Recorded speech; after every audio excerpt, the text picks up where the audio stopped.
Donc voilà, je vais vous mettre tout de suite le webinaire. Alors, hop, partager, fenêtre, diaporama. Alors du coup, voici les outils numériques en réduction des risques, du coup un levier clinique en soins primaires.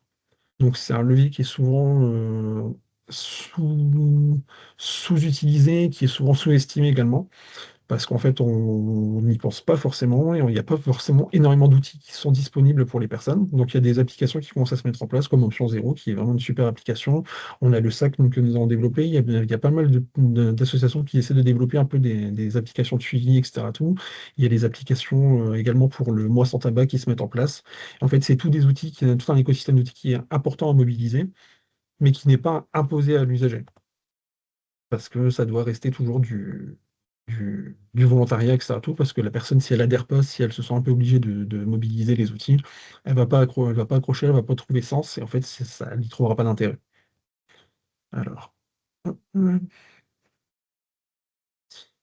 alors l'angle mort clinique à combler, parce qu'en fait, l'évolution des usages des substances psychoactives, il a profondément reconfiguré le paysage de la réduction des risques. Historiquement, on était sur des publics marginalisés, entre guillemets, parce que c'était principalement pour les personnes, c'était pendant d'arrivée du sida, du VIH, etc., tous des hépatites. Alors, avec les premières politiques de distribution de seringues, etc., tout. Alors, il y a eu les premières politiques de réduction des risques qui se faisaient principalement en free party, dans la rue, les politiques associatives, etc. Sauf que maintenant, en fait, on se rend compte que bah, ça touche tous les publics. Mais littéralement, c'est pas une phrase bateau qu'on essaie de placer pour dire les consommations évoluent, c'est vraiment une réalité qui est prouvée. En fait, on voit énormément de personnes qui consomment plus forcément pour de l'addiction, ça devient des consommations qui sont parfois festives, qui finissent par dévier des fois parce que les personnes ont des contextes de vie qui sont difficiles, des choses qui ne permettent pas du coup de garder le contrôle sur leur consommation. On a également des consommations chez des personnes qui sont actives, comme par exemple les personnes qui travaillent dans le BTP, qui parfois consomment des opiacés pour se soulager de leurs douleurs, des douleurs du fait de leur travail physique. Les personnes qui sont par exemple intermittentes du spectacle, qui travaillent sur les montages de scènes, qui sont des périodes très intenses, et qui du coup ont recours à des produits comme la cocaïne ou les amphétamines pour dire de tenir le rythme. Les personnes dans la restauration également, les jeunes actifs. Mais on a également les jeunes en études qui commencent à détourner les médicaments tels que la Ritaline, ce genre de choses, ou alors avoir accès au speed aux amphétamines pour l'utiliser pour de la concentration, ce genre de choses, et qui en fait du coup font des mésusages de produits. Et en fait, c'est des personnes pour lesquelles la RDR n'a pas été forcément pensée au début.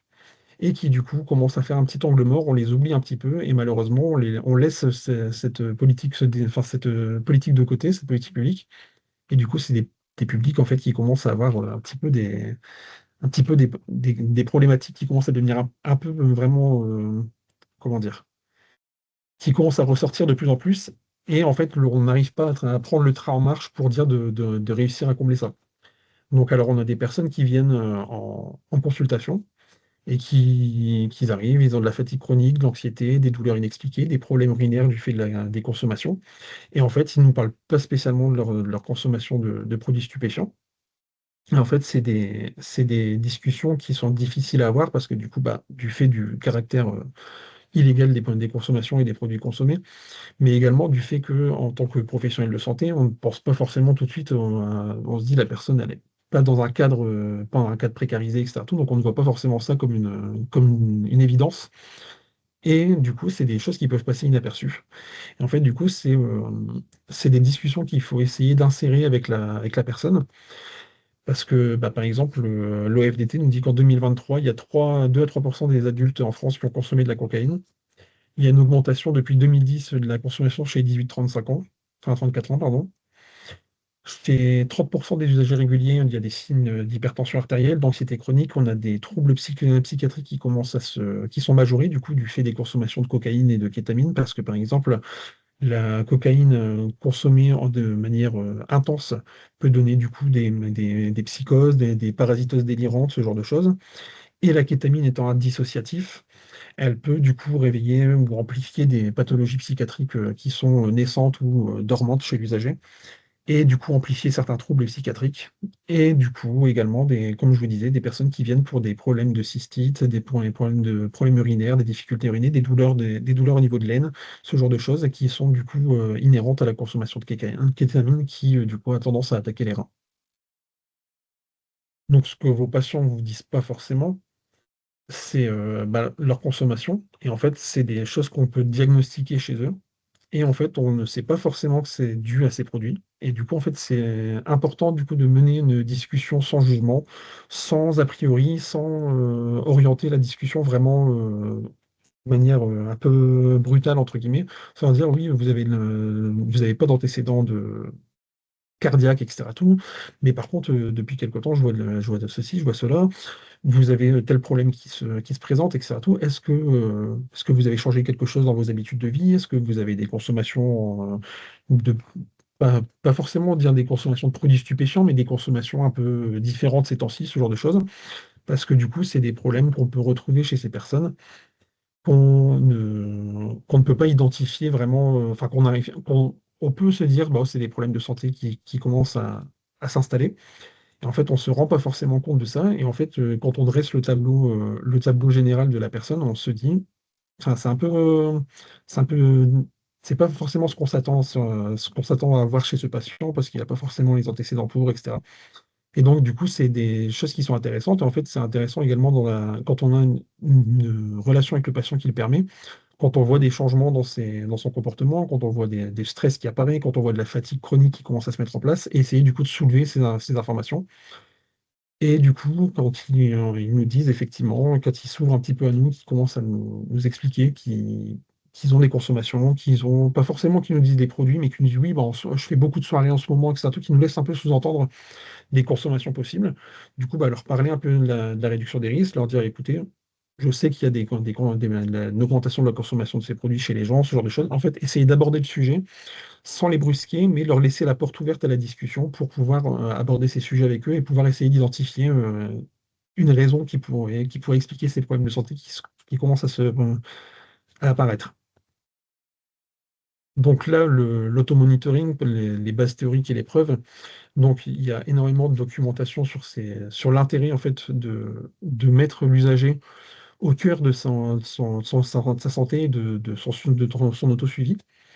Donc en fait, l'enregistrement en temps réel des comportements dans un contexte naturel de vie, ça élimine les biais de, par exemple, essayer de se rappeler il y a 3 semaines ce qu'on a consommé et c'est du coup, en fait, on a tendance à minimiser ou alors on se rappelle plus forcément, on essaie de dire: «Non, bah, j'ai pas consommé autant ce soir-là» et cetera tout et en fait, ça amène du coup à des difficultés dans le suivi parce qu'on n'a pas des données fiables, on n'a pas vraiment le contexte complet, on n'arrive pas vraiment à identifier les tenants, les aboutissants, alors que le fait de le faire immédiatement, ça retire ces biais-là, ça retire ces problèmes qui peuvent apparaître dans le suivi, enfin les données que l'usager peut nous transmettre et ça nous permet du coup de partir sur des bases fiables et exploitables. La réduction par l'autosuivi, donc ça a été étudié. L'auto-monitoring seul, sans intervention thérapeutique, ça réduit systématiquement et significativement la consommation problématique, parce qu'en fait, ça permet à l'usager de prendre conscience de ses problèmes de santé. En fait, ça permet de ses problèmes de santé, des problèmes de consommation. Ça lui permet de prendre conscience qu'il est peut-être un petit peu trop par rapport à ce qu'il pensait, de prendre conscience que bah, c'est peut-être une consommation qui est plus régulière que ce à quoi il s'attendait. Au moment où il rentre, en fait, par exemple, là, nous, l'application Le Sac, ça nous permet de rentrer, la consommation du produit, mais également l'humeur au moment de la consommation et de mettre un petit, commentaire. Donc, par exemple, j'ai consommé parce que, j'étais avec des amis, j'ai consommé parce que j'ai, eu une mauvaise nouvelle qui est arrivée et cetera. En fait, ça permet également à l'usager, du coup, de reprendre place et reprendre sens dans son suivi et du coup, de visualiser plus efficacement et du coup, de se rendre compte, en fait, de se rendre compte tout simplement de ce qui est la réalité et en fait, on a eu des suivis comme ça qu'ils ont déjà, enfin des personnes qu'on suit qui commencent à utiliser l'application Le Sac, par exemple, ou d'autres applications de suivi, des choses, par exemple, notées sur un carnet et cetera. Où ils reviennent nous voir après, nous dire: «Effectivement, je ne pensais pas consommer autant. Je ne pensais pas que, mes consommations étaient, aussi, intenses et en fait, maintenant que je me pose dessus et que je conscientise un peu tout ça, je me rends compte qu'il y a peut-être une problématique, il faut peut-être que je commence à travailler là-dessus, essayer de voir comment je peux me réguler, qu'est-ce qui déclenche mes consommations, etc. Et du coup, ça déclenche le troisième point, le sentiment d'auto-efficacité. Parce que du coup, l'usager qui se rend compte de tout ça, il peut du coup travailler lui-même sur ses consommations et en fait, il a l'impression, et c'est souvent un fait, de pouvoir travailler là-dessus, de pouvoir réduire ses consommations, de pouvoir travailler là-dessus et en fait lui-même analyser. En fait, du coup, c'est toujours le même principe, le remettre au centre du soin, le remettre acteur de sa santé. Et en fait, du coup, ça lui permet de se rendre compte de l'efficacité de tout ça et en fait, du coup, ça renforce en fait son adhésion aux soins et ça renforce également son adhésion au suivi et à la réduction, etc. Donc, c'est environ 15 à 30% de réduction de consommation problématique associée aux interventions digitales mobiles en soins primaires selon Tofi en 2019 dans une revue. Donc, en fait, c'est les usagers qui, du coup, commencent à suivre leur consommation, commencent à avoir un petit peu à prendre un peu conscience de tout ça, réduisent significativement entre 15 et 15 et 30% leur consommation problématique, et du coup permettent d'entamer un suivi qui est beaucoup plus efficace. Alors, voilà. Donc, les mécanismes psychologiques qui rentrent en jeu dans ce genre d'outils qui sont mobilisés, c'est une conscience situationnelle. Donc, en fait, on observe ses consommations. On arrive à identifier, on arrive à identifier ce qui nous déclenche, etc. Et en fait, du coup, ça nous permet de travailler dessus plus facilement.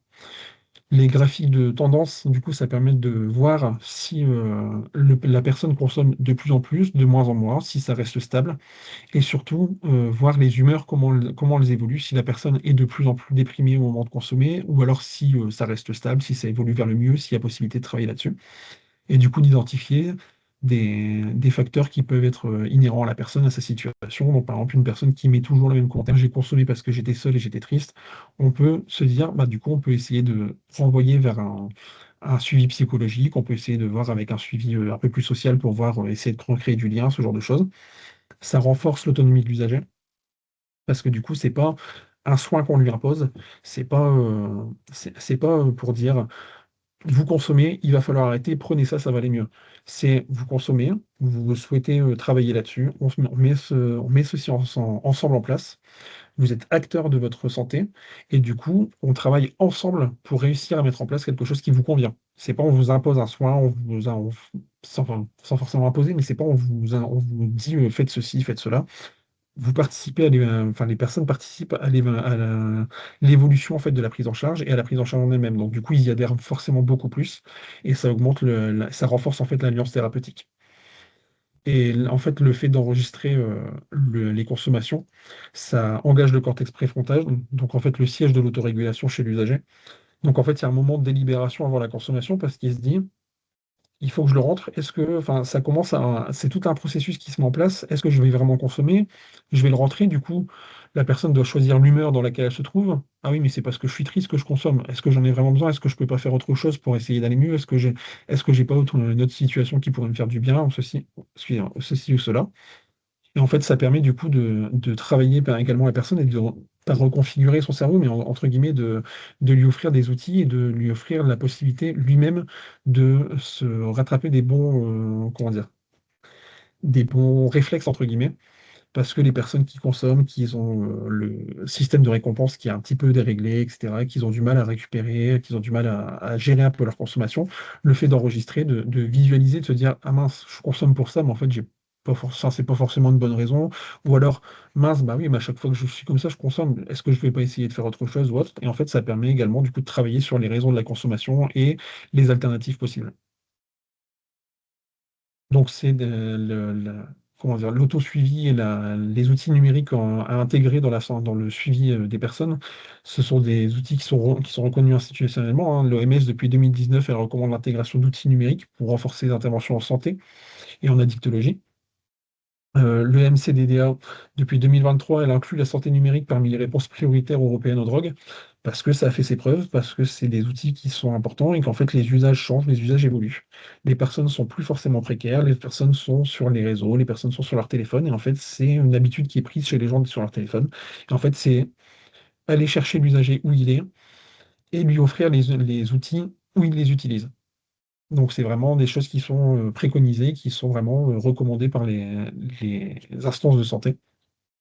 Donc, on préconise également l'usage d'interventions digitales brèves pour les troubles liés aux substances en soins primaires. Donc, par exemple, des petites vidéos, des messages courts, des messages de prévention, ce genre de choses, des petites séances de discussion. Par exemple, nous, on est en train d'organiser là des séances en live, en fait, où les personnes peuvent venir nous poser leurs questions en direct, nous parler de leurs difficultés, etc., tout, répondre. Et en fait, c'est des petites séances où les personnes, du coup, ne sont pas, ne sont pas obligés de s'engager dans un processus long. Elle se dit, je peux juste venir poser une question, j'ai une réponse, et en fait, ça ouvre une réflexion chez la personne, et ça permet du coup de travailler sur les consommations, les problématiques, etc. Tout, et ça ouvre en fait la voie à un accompagnement plus complet. Et donc après, comme on l'a vu, ça permet également une réduction de 15 à 30% des consommations problématiques associées aux interventions en soins primaires par rapport aux outils digitaux. Donc là, maintenant, je vais vous présenter un peu l'outil, le SAC, que nous, on a développé dans l'application, dans l'association et qu'on essaie de promouvoir au maximum. Donc actuellement, c'est un outil que nous, par exemple, au CARUD où je travaillais, le XAPA, on dépend également on a également un XAPA dans l'association. Et en fait, c'est pour les personnes qui sont insérées, qui ont accès à un smartphone et qui ont les capacités cognitives et enfin les capacités de se poser pour pouvoir enregistrer leur consommation. C'est un outil qu'on utilise déjà et on a pas mal de retours de structures de soins type ZAPA et centres de soins qui l'utilisent, qui le conseillent à leurs usagers.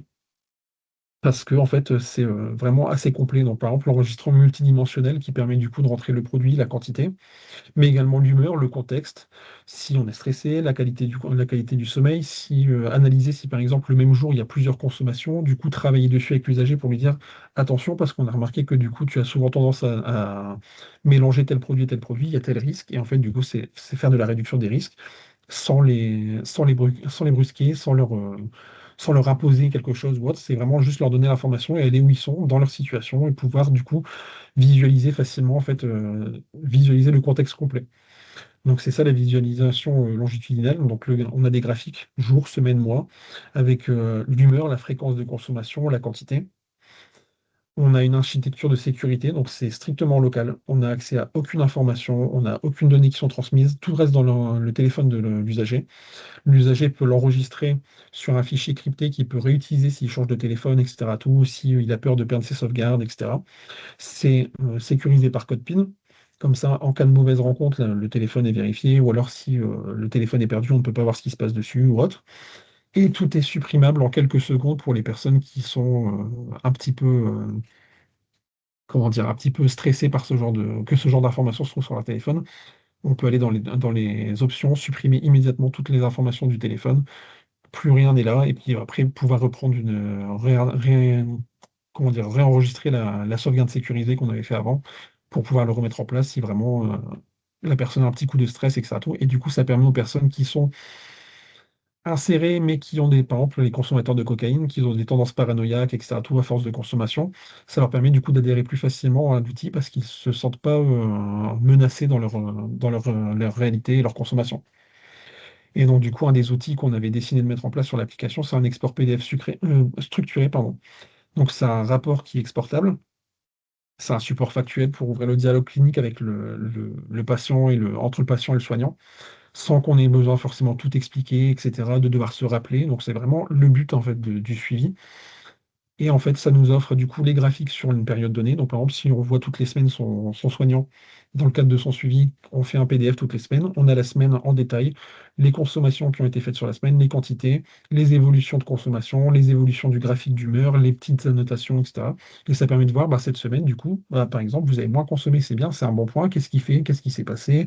Vous avez mis que là, vous alliez mieux, etc. Et ça permet vraiment d'avoir un accompagnement complet de la personne. Donc, ce que ça change concrètement en consultation, donc ça fournit des données structurées.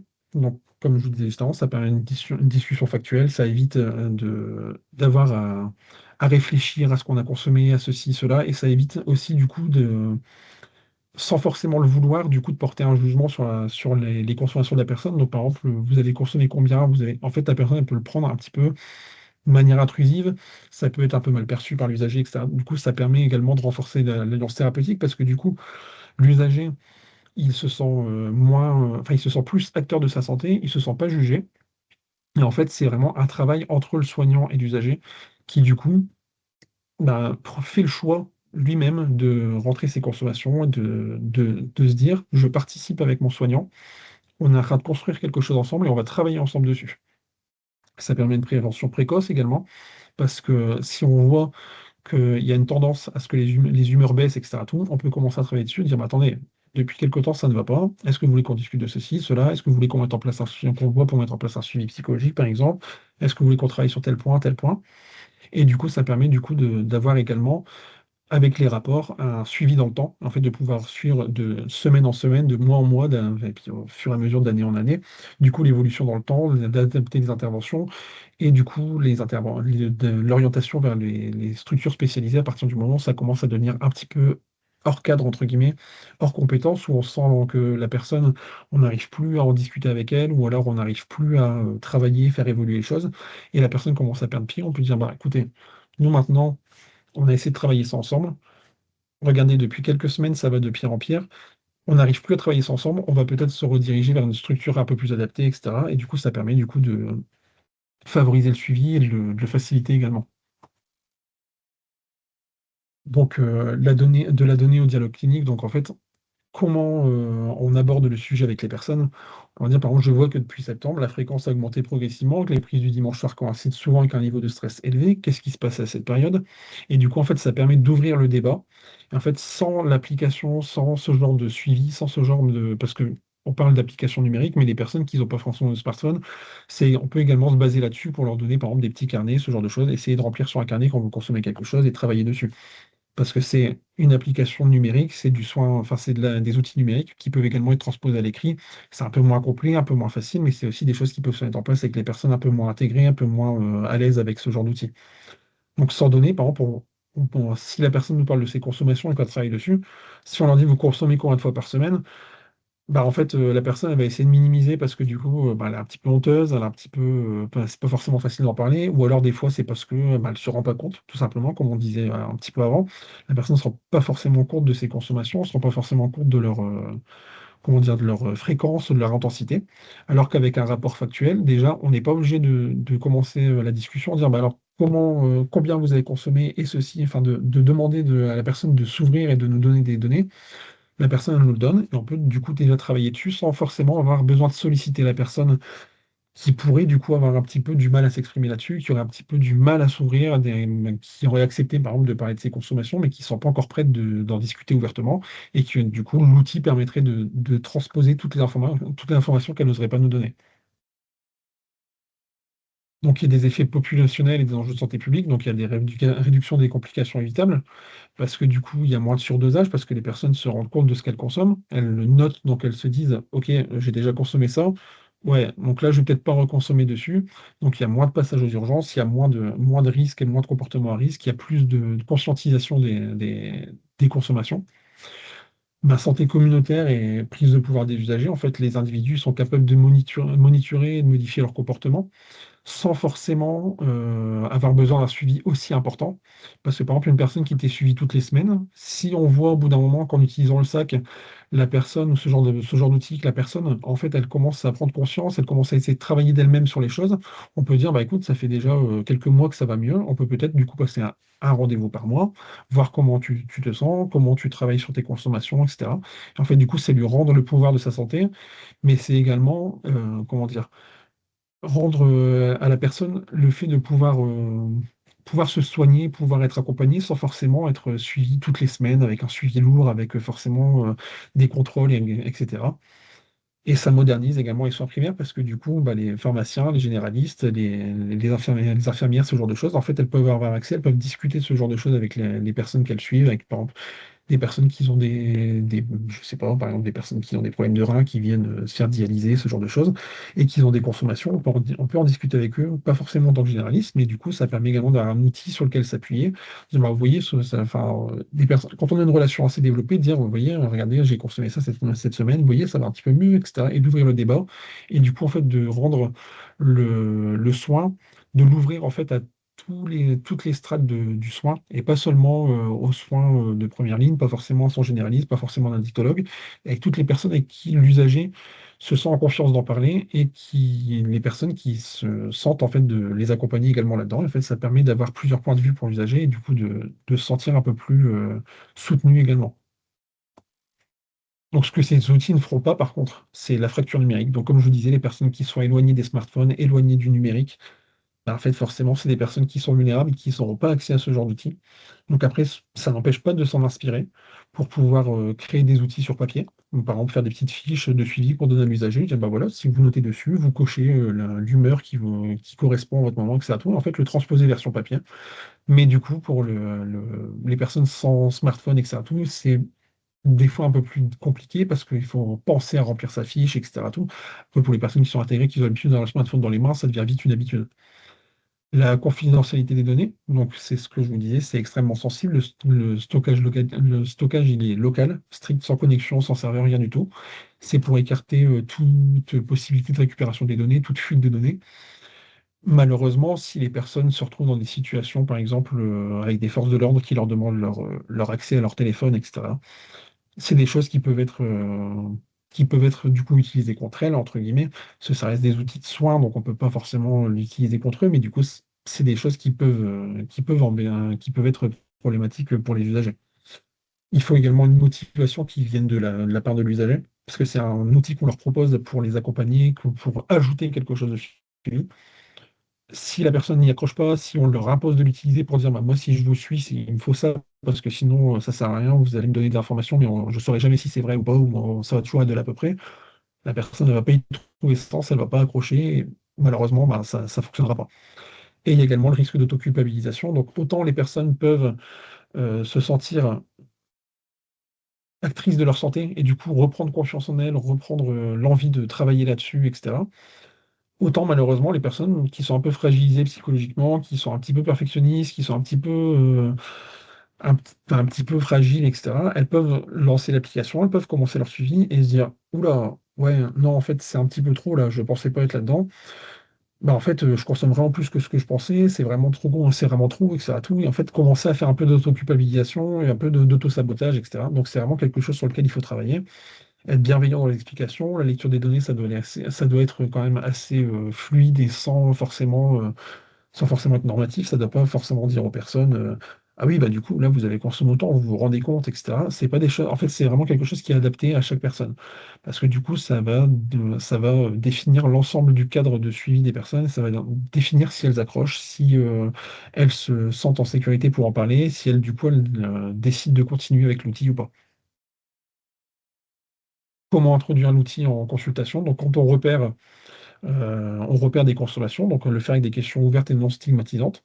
Donc, est-ce qu'il vous arrive de consommer des substances? Est-ce que vous faites des soirées avec des amis? Est-ce qu'il y a des prises de produits peut-être un petit peu plus dangereuses, entre guillemets, que l'alcool, etc. Est-ce que du coup, ça pourrait peut-être être lié avec votre fatigue, votre anxiété, etc. Du coup, leur dire, bah, écoutez, vu que vous me dites ça, il existe des applications, des possibilités de suivre vos consommations et personne d'autre y a accès. L'outil, on le propose, on ne le prescrit pas, on accepte que la personne ne veuille pas l'utiliser.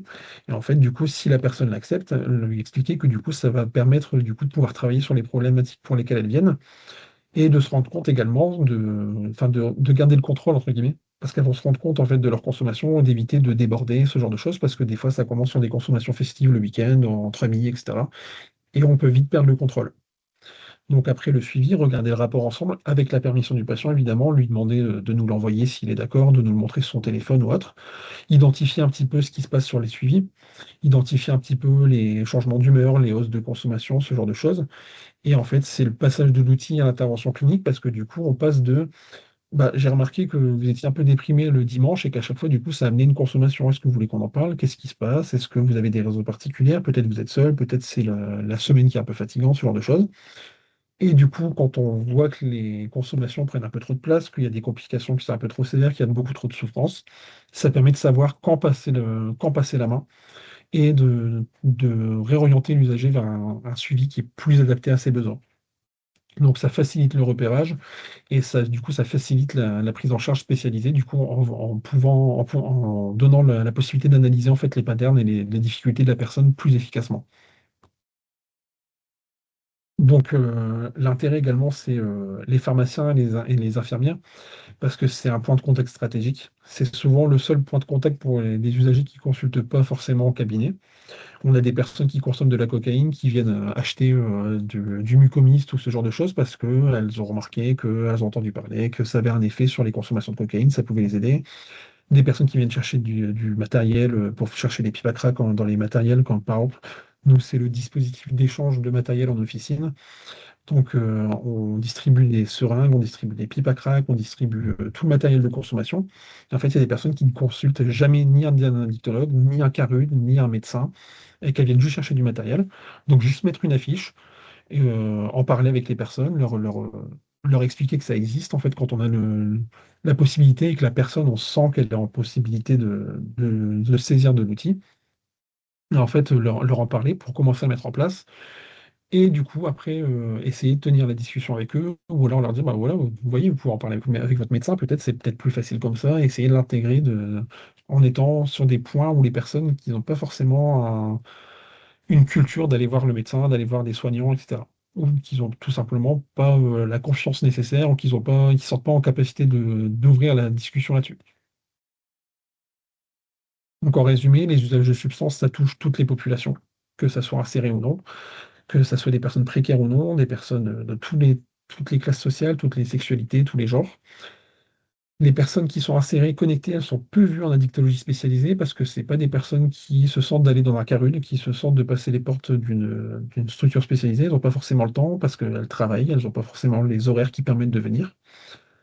L'automonitoring, c'est un outil qui est validé scientifiquement. Ça réduit la consommation, ça renforce l'alliance thérapeutique, ça permet avec des outils comme le SAC, ça permet en fait d'ouvrir le dialogue, ça permet d'identifier des problématiques naissantes ou présentes déjà depuis un moment et du coup de travailler dessus.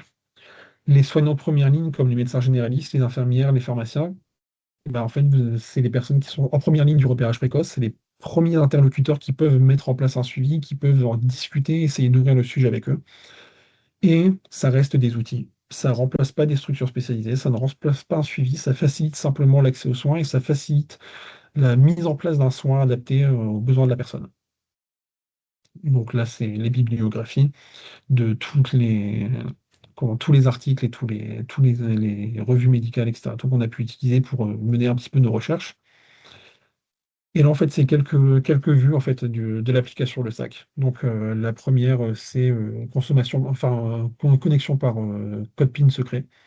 On arrive ensuite sur une page avec les humeurs des 7 derniers jours. Donc, ça permet déjà à la personne de voir comment elle se sentait ces 7 derniers jours. La personne peut choisir d'activer ou pas les jours sobres, d'activer le nombre de jours sur lesquels elle a été sobre pendant le mois, ou si elle veut afficher, par exemple, j'ai réussi à être sobre depuis 3 jours. Voilà. En fait, ça lui permet de se dire, mince, j'ai pas consommé depuis 3 4 jours, ça serait quand même dommage de consommer maintenant alors que j'arrive à tenir. Ou alors la personne se dire, j'ai réussi à tenir une semaine ce mois-ci sans consommer. C'est déjà un premier pas, je suis fier de moi, je vais pouvoir essayer de faire un peu plus la fois prochaine, essayer de voir ce qui a marché, etc. En fait, ça permet déjà d'entrer le jeu, rien qu'en se connectant sur l'application, d'avoir déjà une première possibilité de conscientiser les consommations, les efforts, les avancées, etc. Ensuite, on a le tableau, enfin la partie statistique. En fait, on voit la répartition des humeurs sur le mois, la répartition des produits consommés, la place qu'ils prennent dans le quotidien de la personne. On a un journal avec les jours non consommés, les jours consommés et les journées chargées. Donc, en fait, la personne peut décider soit de mettre comment dire, des seuils pré-remplis. Donc à partir jusqu'à 2 consommations, c'est une journée consommée. Au-delà de 2 consommations dans la journée, c'est une journée chargée. Donc on ne dit pas surconsommation ou autre pour donner un effet négatif, on dit journée chargée. Donc pour vous, c'est un peu difficile. Ça a été difficile aujourd'hui, vous avez peut-être consommé un peu plus pour essayer d'atténuer ce genre de choses. Et en fait, la personne peut également dire, bah, moi personnellement, j'ai l'habitude de consommer 3 fois par jour. Allez, je vais mettre un seuil à 5. Si je consomme plus de 5 fois dans la journée, ça commence à être un petit peu trop. Il faut que je commence à me dire un petit message d'alerte. Et du coup, après, on voit toutes les entrées par jour et on peut choisir par journée, voir ce qui s'est passé. Et ensuite, c'est une visualisation des PDF qui sont fournis par l'application. Donc ça nous permet de voir la moyenne des humeurs, les consommations sur la période, la répartition des humeurs selon dans la période, si on était plus souvent en bonne humeur, si on était plus souvent une mauvaise humeur, horrible, bien, bof, etc. Avec également une moyenne du coup sur la période, les produits consommés, et en dessous les consommations exactes, qui reprend en pourcentage des consommations sur la période, donc exact, donc par exemple, en fait c'est cumulé. Donc si la personne elle rentre, par exemple, une fois le lundi, elle a consommé un demi-gramme de cocaïne, le mardi un demi-gramme de cocaïne, ça va se cumuler. En fait, on voit du coup les consommations sur la période qui a été donnée par la personne, et du coup ça permet du coup de travailler sur les consommations, de dire, bah voilà, vous avez vu, cette semaine, vous avez consommé un peu moins par rapport à la semaine dernière, on peut comparer. Votre humeur moyenne, elle était un peu meilleure, vous étiez un peu moins triste, vous étiez un peu plus joyeux, ou l'inverse, vous étiez un peu plus triste, donc qu'est-ce qui s'est passé? Essayez d'analyser. Vous avez consommé tel produit, la semaine dernière, vous n'avez pas consommé celui-ci. Pourquoi, du coup, cette semaine, il est intervenu dans vos consommations? Quel est le besoin que vous avez cherché à combler avec ce produit? Qu'est-ce qui vous amène à consommer ceci, cela? En fait, ça permet de d'ouvrir la discussion et de faire conscientiser la personne, de la faire réfléchir sur ses consommations et du coup de lui rendre le pouvoir d'agir dessus. Donc voilà.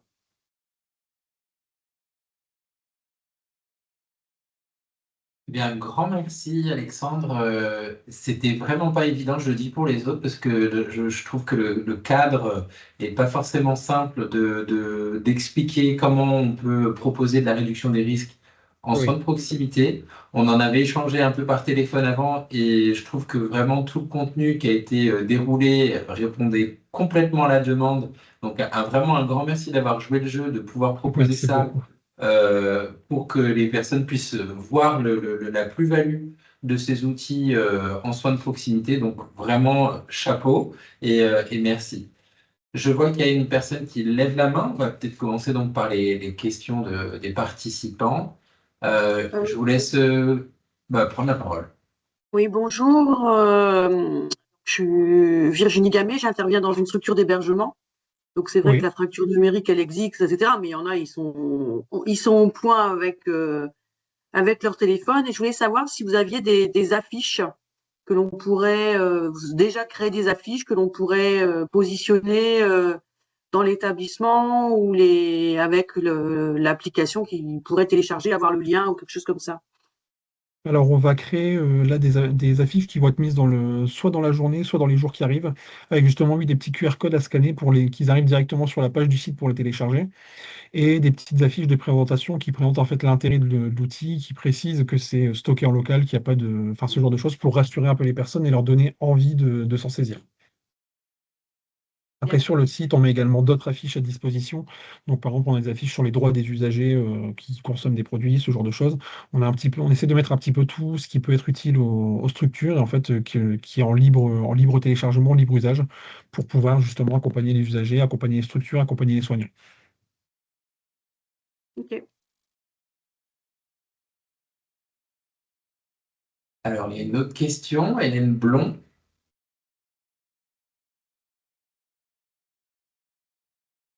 Alors, il faudra Voilà, Oui, voilà. on vous Vous entend. m'entendez? Oui, bonjour. Merci pour cette présentation qui était vraiment très intéressante et très claire. Moi, je travaille dans un dispositif d'appui à la coordination, dans un DAC. Mhm. Ma question, ça rejoint un petit peu la question qui vient d'être posée. Est-ce qu'il existe des flyers que l'on pourrait remettre aux personnes que l'on rencontre, puisque nous, on se déplace à domicile, on rencontre des personnes, on peut avoir une première information, euh, permettrait Alors, voilà, de... c'est même réponse, ça va être mis en ligne. Après, ce que je peux faire, c'est que Antoine, je peux peut-être vous envoyer du coup plus tard, enfin d'ici dans la journée ou dans la semaine, un, comment dire, un document avec l'ensemble des documents qui sera disponible, etc. Tout pour faire passer peut-être aux personnes qui sont intéressées, ou à mettre sur le site, ou peut-être en dessous du webinaire ou autre, pour que les personnes puissent trouver toutes les affiches, les visuels, ce genre de choses. Alors nous, on peut tout à fait faire le relais aux personnes qui ont participé et Oui, puis on pourra aussi également le mettre sur le lien, mais qui viendra plus tard pour visionner le webinaire en replay, de oui. pouvoir intégrer aussi des outils de communication pour que les personnes aillent se saisir de cet outil numérique. Voilà, on D'accord. mettra ça en ligne. Ok, il n'y a pas de souci. Et nous, de notre côté, du coup, ça sera mis sur le site internet qui est fourni dans le descriptif du webinaire. Donc, on va essayer de mettre ça au maximum fin de semaine. On est en train de commencer à travailler dessus. On essaye de faire des affiches, mais également des dépliants, des triptyques, ce genre de choses. Ouais. Alors, je ne sais pas s'il y a d'autres questions. Moi, j'ai plein de questions, mais alors, je vais commencer pour être sûr que donc, c'est des outils qui sont gratuits, on est d'accord. Oui, c'est ça. Et du coup, vous êtes financé comment? Vous l'avez Aucun dit, je ne sais financement. pas. On est en autofinancement total.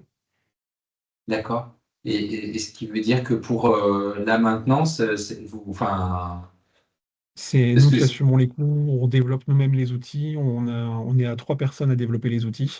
Et en fait, on ouais, assure tout nous-mêmes. Alors, on a la chance d'avoir, par exemple, pour les applications, l'application Focus qui est en ligne, c'est une des seules qui peut engranger des coûts, entre guillemets, d'utilisation, parce que du coup, il y a des données qui transitent, etc.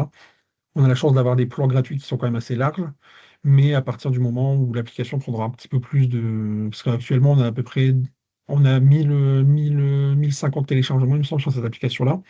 Et on a à peu près 200 usagers qui se connectent chaque mois dessus. Donc pour l'instant, ça reste gratuit. À partir du moment où ça deviendra payant, là, on essaiera de formuler des demandes de financement parce qu'en fait, on essaie de tourner au maximum possible sur fonds propres pour en fait pouvoir garder entre guillemets une certaine liberté d'action parce que la réduction des risques, forcément, c'est politique publique, mais on a également du coup les financeurs qui attendent certaines choses. Des fois, ça peut couper un peu les libertés de travailler, etc. Parce qu'on a vraiment, nous, on a vraiment une politique qui est on publie des messages, donc on peut le voir sur Instagram, on publie des messages qui sont parfois très humoristiques, etc. Mais en fait, ça permet aux usagers de vraiment se saisir et se dire, ah, c'est marrant, ah, mais du coup, oui, c'est vrai que ce truc-là, il faut que je fasse attention, etc. Et c'est des choses qui, des fois, les financeurs sont un petit peu plus frileux. Donc, on essaie de rester sur financement propre au maximum pour garder cette liberté. Et quand on ne pourra plus, on essaiera du coup de faire des demandes de financement. Ouais. super, merci. Il y a une petite subtilité que j'ai pas compris sur le.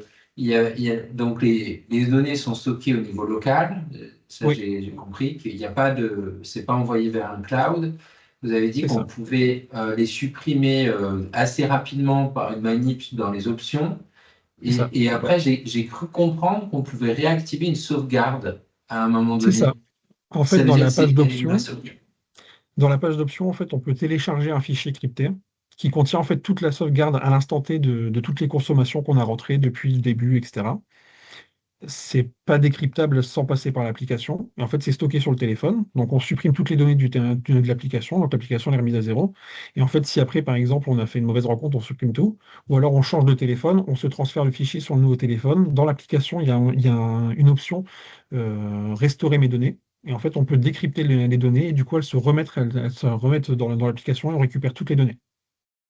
Ok, donc pour les décrypter, il faut avoir le code PIN qui correspond à C'est ça. ce. Ok, ok, super. Euh, une autre question, parce que en échangeant avec, on parlait de ça la dernière fois avec Option Zéro, le reporting, en fait, le fait de noter régulièrement ses consommations, par exemple avec Option Zéro, donc sur les questions d'alcool, il faisait le constat qu'en moyenne, les gens venaient noter une fois par semaine leur consommation. Est-ce que ça, c'est pour l'alcool, c'est dans un autre cadre. Est-ce que vous avez aujourd'hui la capacité de pouvoir extraire ces informations-là, de savoir à quelle fréquence les gens vont venir noter leurs informations?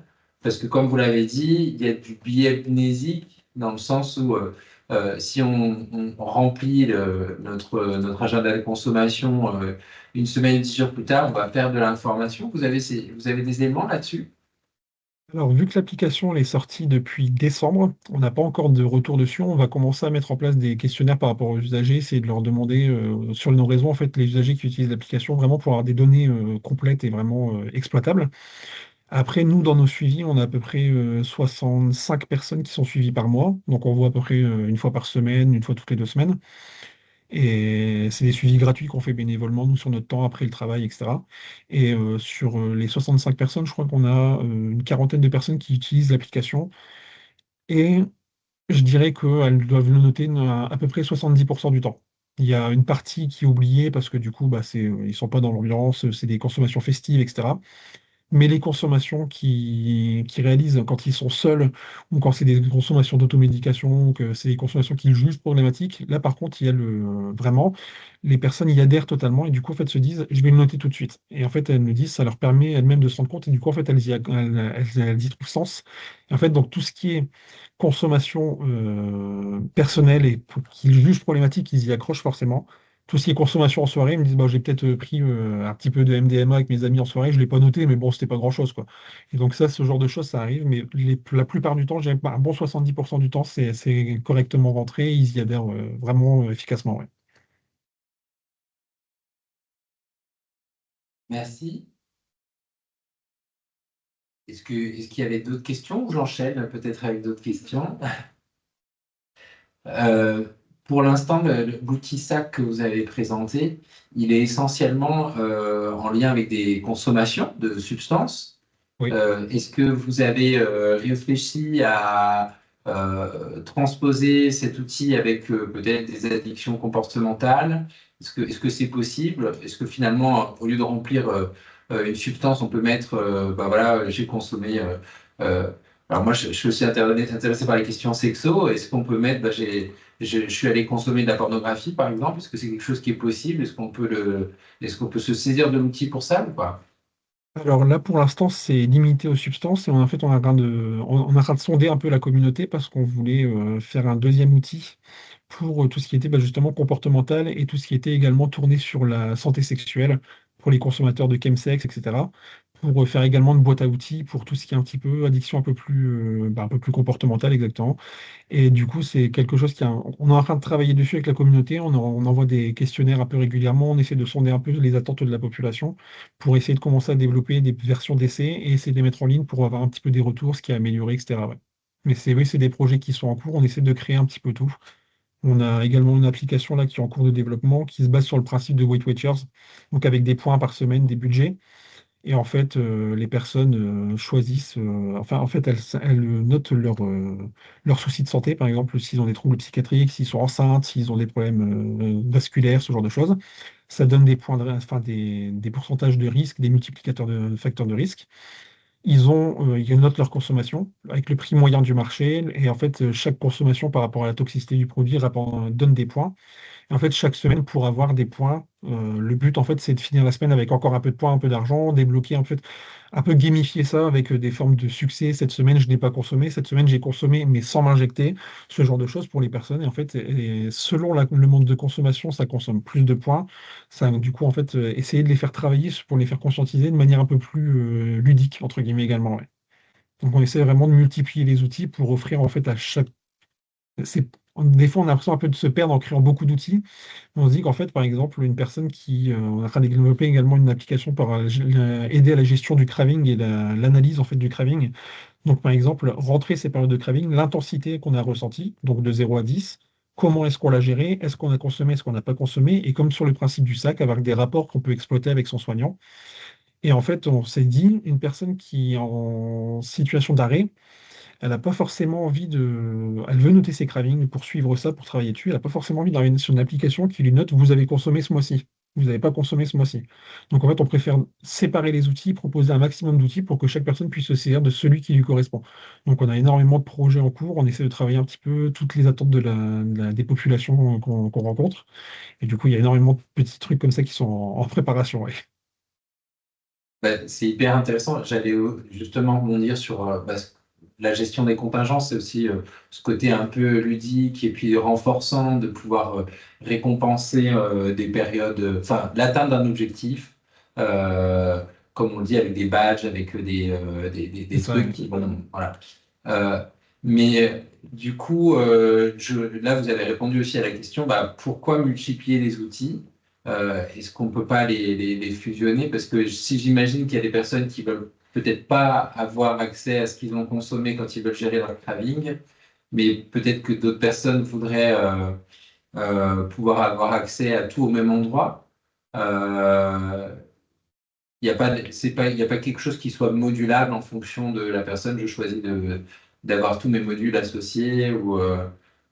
Alors, Il y a pas, c'est quelque chose, ouais, c'est quelque chose qu'on pourrait mettre en place. Oui. C'est vrai que c'est intéressant à soulever. Du coup, c'est quelque chose, on pourrait peut-être essayer de présenter ça, peut-être une forme d'application où les personnes cochent et en fait, ça active des options, peut-être de présentation, d'outils qui s'activent ou autre. C'est vrai que c'est quelque chose auquel on n'est pas forcément réfléchi. C'est intéressant, quelque chose que je vais noter. Ouais. Merci beaucoup. Mais c'est vrai qu'en de base, en fait, on était parti de ce point-là où les personnes ont un besoin et n'ont pas forcément envie de se confronter à d'autres choses, etc. Et on n'est pas forcément intégré le fait que les gens puissent vouloir tout retrouver à un même endroit. Oui, c'est vrai. n'hésitez pas s'il y a des questions. Euh, c'est aussi une perception qu'on trouve en addicto. Des fois, c'est intéressant de savoir on a consommé tel jour, que tel jour est plus à risque, ou que c'est associé à telle humeur. Et ce qui est souvent compliqué, c'est que des fois, c'est la conjugaison de plusieurs facteurs en même temps qui amène à la consommation. C'est le fait, par exemple, d'être stressé et d'être seul le soir, le week-end, qui va faire que c'est l'association de tous ces facteurs qui vont créer la vulnérabilité la plus importante par rapport à la consommation non voulue. Euh, et est-ce que dans le design aujourd'hui des rapports, en fait, tels qu'ils sont présentés, ça permet justement de pouvoir traiter cette complexité, en fait. C'est pas juste le fait d'être stressé, c'est pas juste le fait que ce soit le soir, c'est la conjugaison de plusieurs éléments, en fait, de faire une méta-analyse de toutes ces données. Je sais pas si je suis clair. Oui, oui, oui, si, si, si. Alors oui, en fait, quand les personnes rentrent leur consommation, ils peuvent choisir leur humeur et également mettre un petit commentaire en dessous pour décrire ce qui s'est passé, ce qui a engagé la consommation, ce qu'ils ressentent, en fait, ce qui leur passe par la tête à ce moment-là, qui pourrait dire, bah, en fait, j'ai consommé, mais je veux expliquer, en fait, je veux laisser un commentaire pour dire pourquoi j'ai consommé ou me laisser une petite note à moi-même ou pour mon soignant ou autre. Et du coup, dans le rapport, on voit les historiques de consommation et on voit également les commentaires associés à l'humeur au moment de la consommation. Donc, on voit par exemple, tel jour, j'ai consommé ceci, j'ai été de telle humeur et le commentaire laissé sur la consommation, c'était cela. Donc, comme ça permet également de dire, bah, vous voyez, vous avez noté que vous étiez stressé, mais dans le commentaire, vous avez mis que vous étiez seul chez vous, etc. Tout, ou alors que vous avez prévu de faire ceci, et finalement, ça s'est pas fait, donc du coup, ça a engorgé. Donc, pouvoir voir un peu multidimensionnel, oui, effectivement, la raison de la consommation et pourquoi ça a déclenché, pourquoi ça ne se déclenche pas, pourquoi on se sentait bien, mais on a senti, par exemple, la personne peut très bien marquer, je me sentais une super humeur, mais en fait, vu que j'étais tout seul, bah, j'ai consommé. Bah, du coup, dire oui, mais vous voyez, vous étiez de super humeur, mais du coup, vous avez consommé. Du coup, c'est parce que vous êtes seul, parce que vous êtes ceci, c'est pas forcément une consommation pour régler un souci de dépression, de tristesse ou autre, mais du coup, pour régler un ennui, par exemple. Donc, du coup, essayer de travailler là-dessus et tout. Oui. C'est des choses qui sont effectivement visibles dans les rapports et que les personnes peuvent rentrer dans l'application. Ouais. Donc, c'est plus traité de manière qualitative que statistique, ça. C'est des éléments combinés, finalement. C'est ça. Et ben, pour moi, j'ai posé globalement un peu toutes mes questions. Donc, je ne sais pas si parmi les personnes qui sont encore présentes, est-ce qu'il y avait des questions supplémentaires? Non, pas particulièrement. Il y a eu des retours on vous remercie hein, dans la conversation pour ce webinaire. Donc, je vous remercie beaucoup pour le temps que vous nous avez consacré ce midi, pour aussi la richesse de tout ce que vous avez abordé. On retient que vous allez nous faire passer des documents flyers, affiches potentiellement à relayer auprès des participants, mais aussi qui seront disponibles sur notre espace webinaire de notre site Internet. Donc, un très grand merci à nouveau. Et puis, je vous souhaite une très bonne journée. Juste pour information, pour ceux que ça intéresserait, notre prochain webinaire sera sur la thématique du protoxyde d'azote. Et il sera animé, notre intervenant est le docteur Damien Spliffet. Ce sera le 2 juin, si je ne me trompe pas. Donc, je vous souhaite une très bonne fin de journée à tous. Merci également. Au revoir. Au revoir.